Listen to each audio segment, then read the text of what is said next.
Bergeser ke Piala AFF U19 2024 penyisian grup C, Malaysia pesta gol di laga perdana. Tak tanggung-tanggung, Harimau Muda menggilas Brunei 11 gol tanpa balas.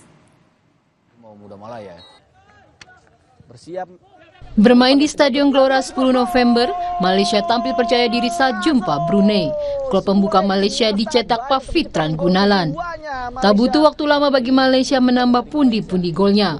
Abid Safaraj mencetak 2 gol di menit 14 dan menit 16. Unggul 3 gol membuat Malaysia semakin menekan Brunei. Kali ini kembali pemain nomor punggung 2. 3 gol tambahan tercipta di paruh pertama.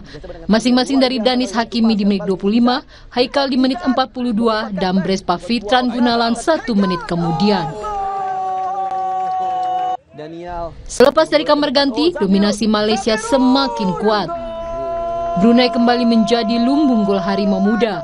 Tak tanggung-tanggung, 5 gol dicetak dari Iza di menit 53, Amir menit 67, Jamirul menit 75, Abid di menit 81, dan Syafizan 2 menit kemudian. Skor 11-0 untuk kemenangan Malaysia atas Brunei. Dan kali ini adalah pemain nomor punggung 5 yang menciptakan golnya di... Sementara Thailand yang sempat tertinggal dari Singapura berhasil comeback dengan kemenangan 2-1.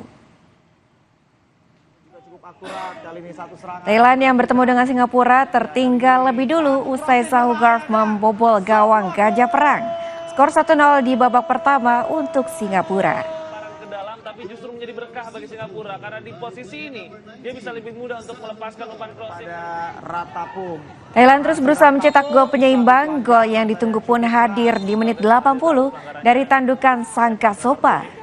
Ini tendangan bebas akan dimiliki oleh Thailand. Satu peluang berbahaya dan kita lihat kali ini sebuah gol berhasil diciptakan oleh Thailand. Hanya mengarahkan bola ke arah gawang dan karena jaraknya sudah dekat sangat sulit bagi penjaga gawang Rauf untuk melakukan.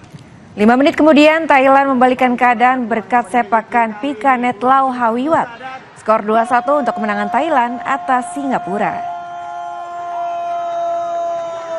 Berhasil membuat Thailand berbalik unggul 2-1 asal.